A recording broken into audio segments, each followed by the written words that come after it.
So, when I was in 7th grade, all my friends were playing Halo.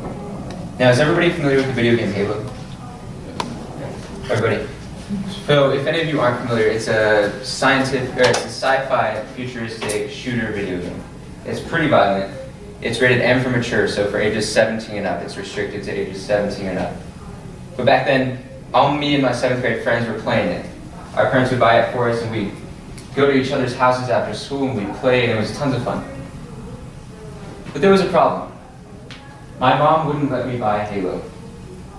She thought it was too violent and too gory and too inappropriate for my young mind.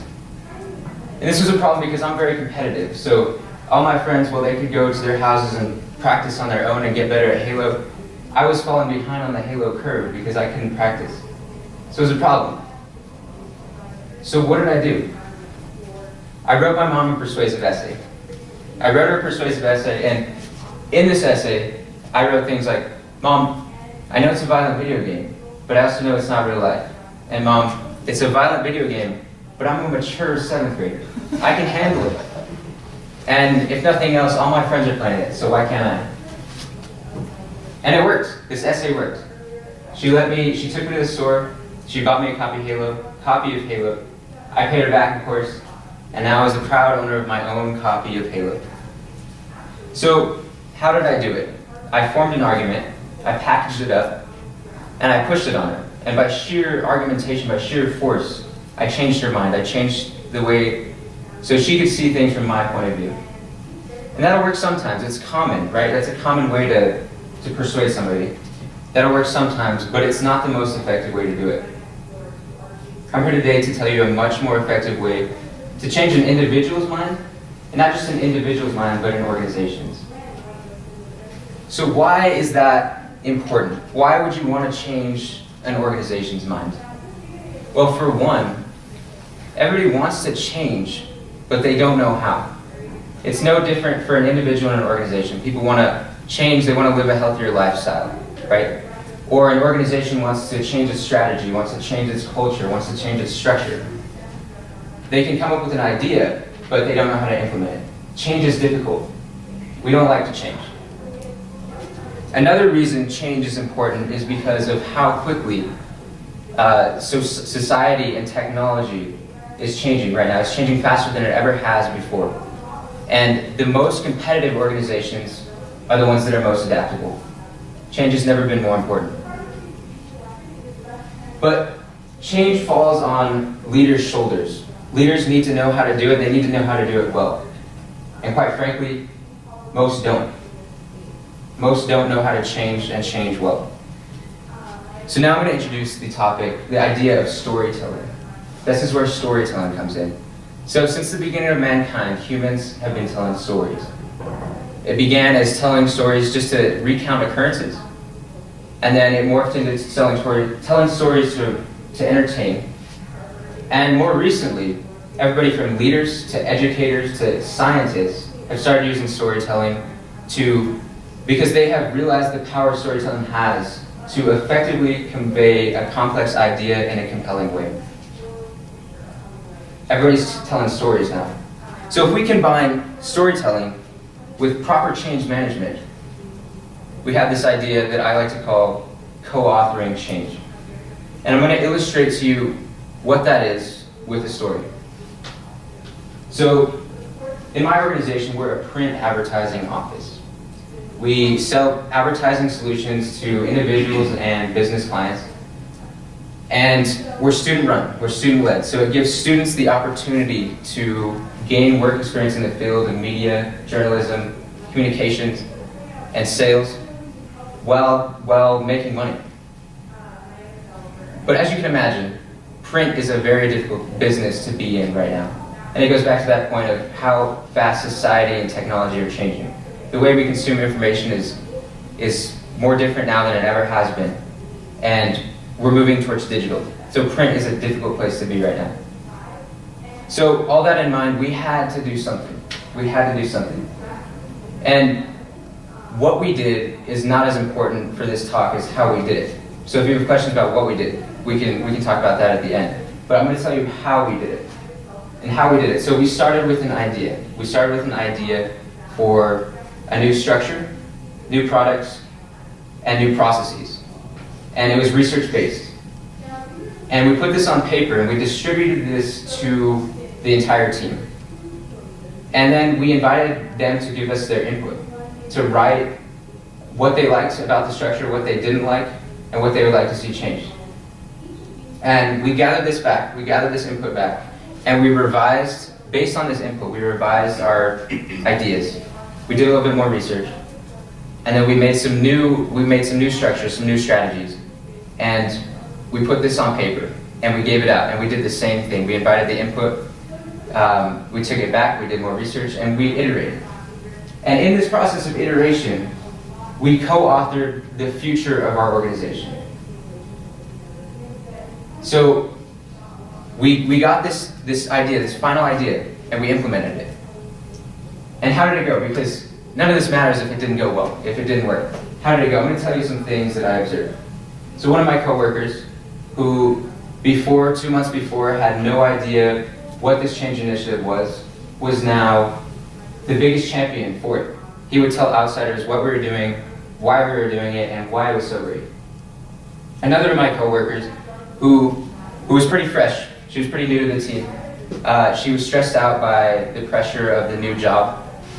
She wasn't really enjoying her job that much. But once we instituted this new structure and gained her buy-in, gained her input, she now loved her job, and she was excelling at it. And we also did a survey.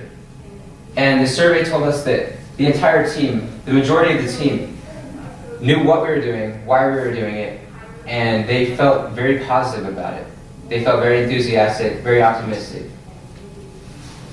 And in change initiatives, this is not common. This kind of sentiment is not common. So it went really well. This is a small case study in a small organization, but clearly, co-authoring change has big implications for organizations of all kinds. Leaders can use this technique to formulate more effective strategies, gaining input from the people who know the business best, the team, the ones on the ground.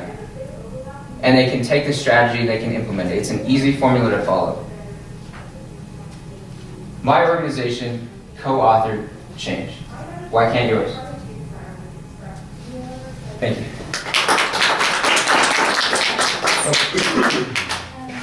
So now we'll have 5 minutes of questions if you have any for Mike.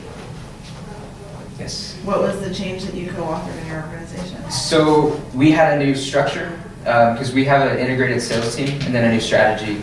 It's an integrated marketing agency now. Before we just sold print advertising. So now it's very modern it combines a sales team structure and a marketing agency structure, which is actually pretty novel, I think. And it's something that we didn't have that idea going in, but getting that input and doing the research and iterating and writing the story, we discovered. So you said that storytelling is kind of having a moment right now. It's been around a long time, but it's newly important, or what's happened with storytelling? Because it's both old and new. It's very trendy. It's very trendy right now. So of course it's in entertainment, right? It's in movies and books. It's always been there.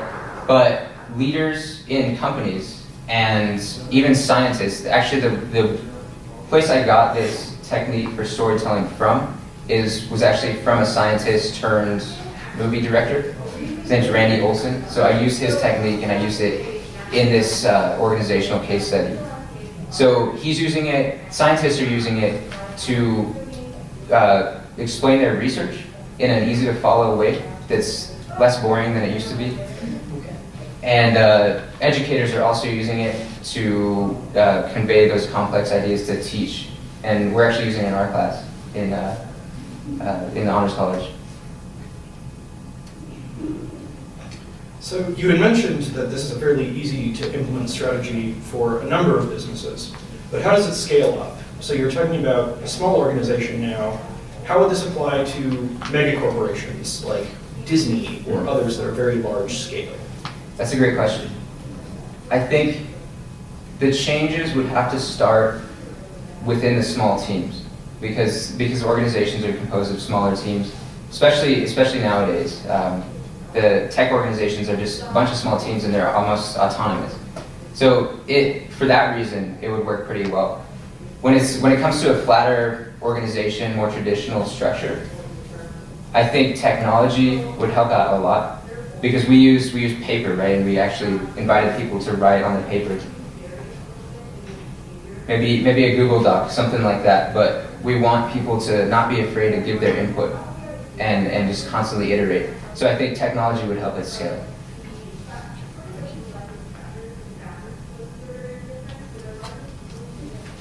Yes. Do you mind saying who you work for? I work at the Daily Lobo. Oh, nice. We are no longer the Daily Lobo advertising office. We're the Lobo agency. Got it. Okay. And I'll ask as well, are you seeing results from that change? Something measurable? Yeah, like you're talking about with like the business side of things rather than like the qualitative, like how the team is feeling. It's still early on. It's still early on, but the leads we're getting is with the new structure, the new sales team structure, it's extremely good. And it starts with the coworker I mentioned who now loves her job because of the structure. She's bringing in more leads than we can handle, so it's still early on. It's a long sales process. We just did this probably about a month ago or less. So hopefully big things will happen very soon.